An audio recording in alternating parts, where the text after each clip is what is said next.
Bismillahirrahmanirrahim. Alhamdulillahirabbil alamin. Wassallallahu wasallam wa baraka ala abdihi wa rasulih nabiyina Muhammad wa ala alihi wa sahbihi ajma'in. Amma ba'd. Kaum muslimin dan muslimat, pemirsa Fatwa TV rahimana wa rahimakumullah. Ada pertanyaan dari saudari Tutut Anastasia Suhartati di Sulawesi Selatan. Beliau mengatakan, Bismillah, afwan Ustadz, bagaimana caranya mengajarkan anak perempuan yang sudah dewasa untuk membersihkan kamarnya? Dan bagaimana cara supaya ada halaqah menghafal Al-Quran di rumah ba'da maghrib?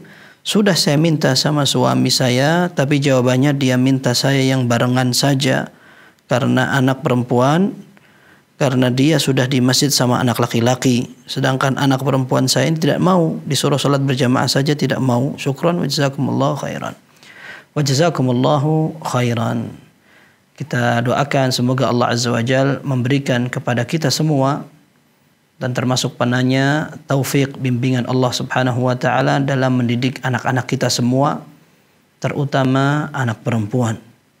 Dan ini merupakan ujian dari Allah Subhanahu wa taala, sekalipun semua anak adalah titipan dan ujian. Akan tetapi Rasul sallallahu alaihi wasallam lebih menyebutkan secara tegas.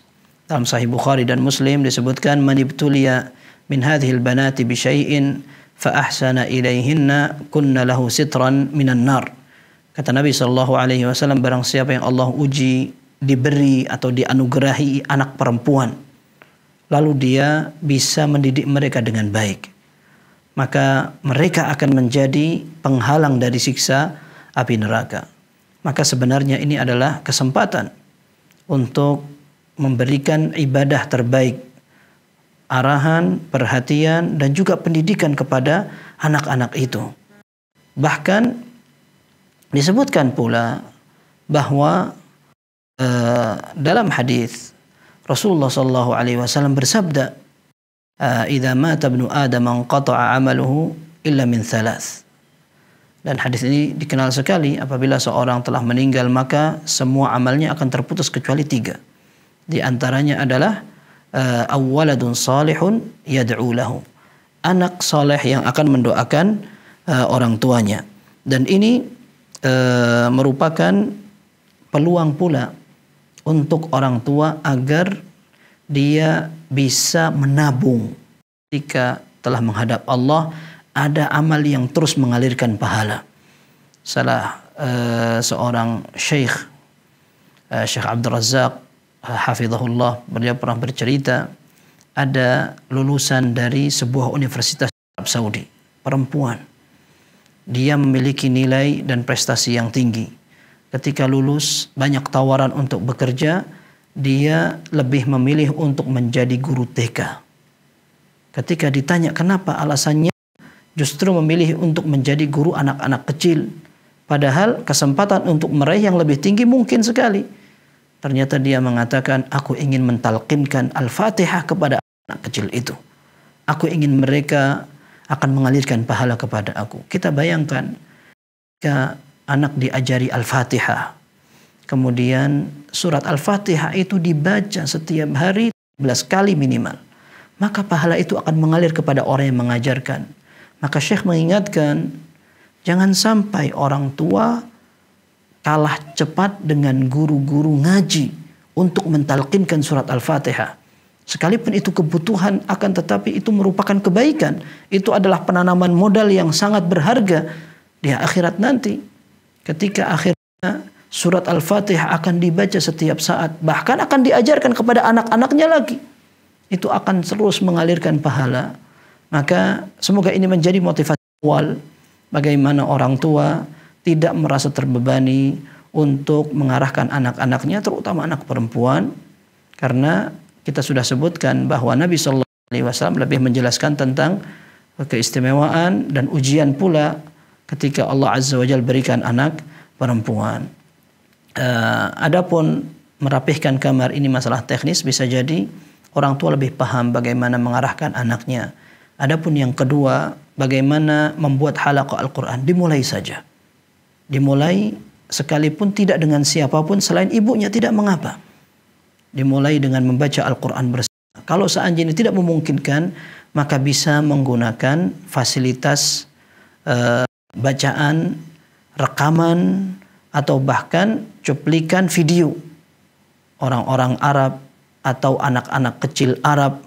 Mereka melantunkan bacaan itu, kemudian didengarkan oleh sang anak, kemudian diikuti bersama dengan orang tuanya, tidak mengapa. Dan ini telah banyak memberikan hasil. Dan jangan terlalu jauh kalau seandainya kita melihat beberapa putra-putri muslimin di negeri kita Indonesia. Kita melihat ketika ada event lomba hafal Al-Quran, lalu bacaan mereka bagus. Lihat bagaimana metode mereka menerapkan pembelajaran Al-Quran di rumah. Kebanyakan mereka menggunakan fasilitas suara-suara dari orang Arab yang melantunkan bacaan ayat suci Al-Quran. Yang ini menunjukkan bahwa kemampuan anak untuk menyerap dan menirukan lebih besar daripada orang tua. Maka kita manfaatkan kesempatan itu.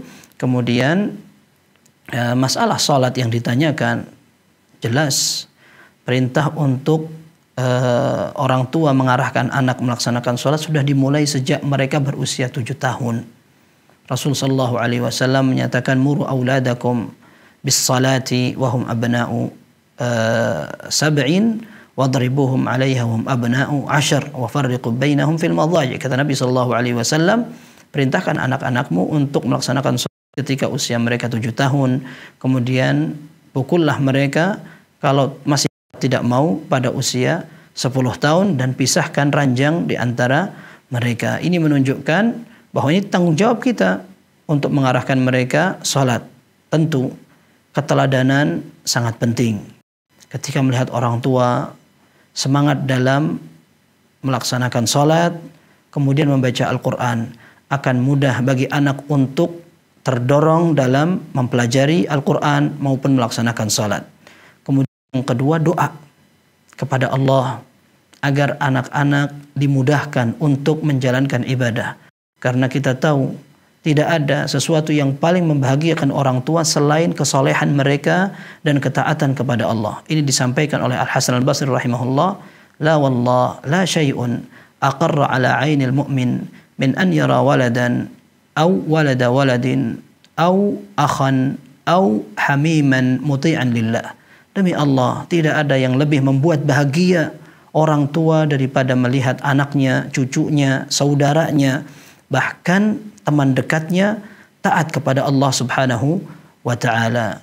Semoga kita diberikan anugerah oleh Allah, anak-anak dan keturunan yang soleh-solehah, mudah untuk bekerja sama dalam merajut ibadah di dalam rumah tangga, kemudian ingin menggapai masuk surga bersama.